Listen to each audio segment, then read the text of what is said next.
pastilah, apalagi setelah adanya Mas Gibran ya, dengan Pak Prabowo sendiri aja menjadi capres. Pak Prabowo kan berkali-kali berkomitmen bahwa beliau menyampaikan saya akan melanjutkan kebijakan Pak Jokowi.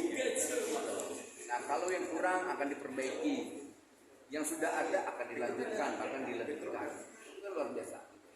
Artinya dengan Pak Prabowo jadi presiden, saya yakin tugas-tugas penegaraan, tugas-tugas terkait kebijakan, logistik dan semuanya itu pasti akan semakin baik di pemerintahan Pak Prabowo nanti. Terkait keputusan MK ini kan kalau abang sendiri sebagai relawan Prabowo melihatnya gimana? Ya, batas usia capres. ya bagus lah, bagus sekali saya mendukung. Artinya jangan ditutup. Ini kan kebijakan ini kan sangat diskriminatif ya. Kita mau kebijakan terkait kepemimpinan itu minimal 21 tahun lah, nggak usah pakai 40 tahun. Karena banyak juga wali kota, anggota dewan itu umur 20-an, kenapa harus alergi dengan umur 30 dan sebagainya gitu. Jadi apapun keputusan MK nanti itu adalah keputusan terbaik buat bangsa ini. Pasti itu baik juga buat anak saya, karena peluang kesempatan untuk anak saya memimpin kan ada juga untuk anak kawan-kawan media, anak Jamal, anak semua kawan-kawan yang ada di sini, gitu loh. Kebijakan itu bukan ansi buat para elit politik, tapi buat anak kita. Seandainya nanti punya kesempatan, Pak Jokowi aja lihat, bayangkan anak yang lahir dari pinggir kali bisa menjadi pemimpin Republik ini. Itu contoh yang luar biasa. Artinya kenapa undang-undangnya nggak dihapus aja terkait pembatasan umur, itu kan sangat diskriminatif. Kita mau ya semoga MK coba memutuskan yang terbaik buat bangsa ini. Ini bicara tentang pemuda. MK itu jangan buta sejarah. Kita mau MK itu jangan sampai buta sejarah. Republik ini ada itu berkat adanya kaum muda. Apalagi kita 98 bicara tentang kepemimpinan, bicara tentang pemuda. Nah, kalau kita bicara soal Prabowo, kan komitmennya kuat soal Prabowo. Katanya sejak 2019 pun juga itu kan isu Prabowo terkait dengan pimpinan itu kan santer sekali dibunyikan. Nah, bagaimana meyakinkan publik atau bagaimana mendiskusikan ini? Gini, saya ini aktif 98. Saya tidak punya ketergantungan politik dengan Prabowo, saya tidak punya ketergantungan logistik, amunisi dan sebagainya. Tapi saya yakinkan bahwa tidak ada satu pun keputusan hukum ya terkait penculikan. Nah, coba kawan-kawan saya tunjukkan yang anti terhadap Prabowo. Adakah keputusan hukum terkait Pak Prabowo melakukan penculikan? Kalau keputusan politik ada. Pemecatan Pak Prabowo itu adalah keputusan politik, bukan keputusan hukum. Kedua, saya melihatnya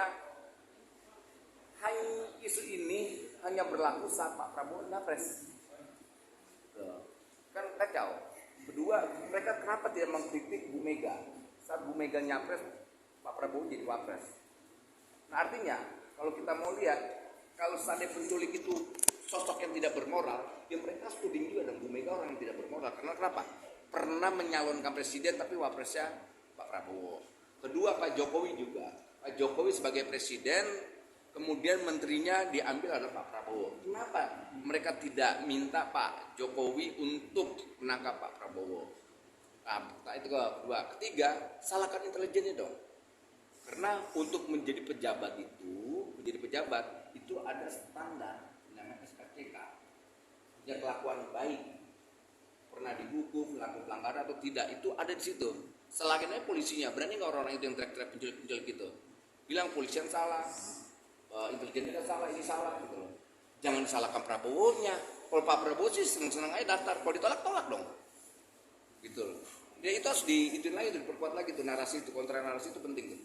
Tapi ini kan sebenarnya narasi siatisme politik ini kan kalau dilakukan oleh pendampingnya Ganjar ya. Supaya mencerita sendiri itu dibawakan nama Adi nanti dulu lewat sekitar media soal seperti itu. Nah, apa kemudian ada kebiaran dari pihak lawan gitu. Ya, karena memang yang tadi saya sampaikan dari awal ketika saya mendukung Pak Prabowo, Ganjar tidak punya gagasan, tidak ada program-program yang bisa ditawarkan ke publik. Yang dia lakukan adalah bagaimana coba merusak citra Pak Prabowo, itu doang. Gitu loh. Soal nasionalisme Pak Prabowo luar biasa. Soal anti korupsi jangan ditanya Pak Prabowo. Gitu loh. Soal sikap kerasnya soal NKRI jangan ditanya juga. Mau tanya dari segi apa? Gitu loh. Makanya kita ketawa-tawa bicara tentang program dan gagasan. Yang mereka lakukan hanya bisa menyerang-menyerang pribadi, masa lalu. Istilahnya kita bicara tentang buat masa depan, ya kan? Kalau seandainya bangsa ini mau bicara tentang masa lalu, ya akhirnya apa? Kita menjadi bangsa primitif, nggak akan maju-maju ya begitu terus. Kita kan mau bicara tentang masa depan. Kalau bicara tentang masa depan ya pilih Pak Prabowo. Karena beliau bicara tentang Indonesia unggul nanti 2045. Berkali-kali beliau sampaikan sebelum saya mati, saya ingin melihat bangsa ini sejahtera. Artinya apa? Dia sudah mewakafkan hidupnya, nyawanya buat bangsa ini dan rakyat. Sampainya di mana? Kenapa? Dia sampaikan di mana? Itu berkali-kali di media-media, pidato-pidato beliau. Gitu. Itu acara kalau tidak salah di acara Naco atau acara siapa itu disampaikan juga kan? Gitu. Dengerin Mas ya. Ada itu. Kenapa ini soal politik generasi tua itu mungkin bisa jelaskan sedikit lah. Karena tadi kalau menurut satunya politisi tua yang masih berkiprah sampai sekarang kan Pak Prabowo. Ya. Nah, efek buruk dari politisi tua yang Bang maksud itu seperti apa? Korup. Korup. Udah. Oke, mungkin bisa merincikan sedikit, melihat ke belakang beberapa kasus. Kita bisa cerita ke publik. Gini. Oh, ini loh. Kawan-kawan Tempo pasti punya data. Saya tidak mau terlalu jauh sekali, yang jelas korup jawabannya. Berapa banyak menteri kader partai yang tertangkap KPK dan jaksa dan kepolisian karena perilaku korup? Udah itu aja. Jadi saya basisnya data, bukan basis fitnah, hoax dan sebagainya. Karena itu tidak mendidik.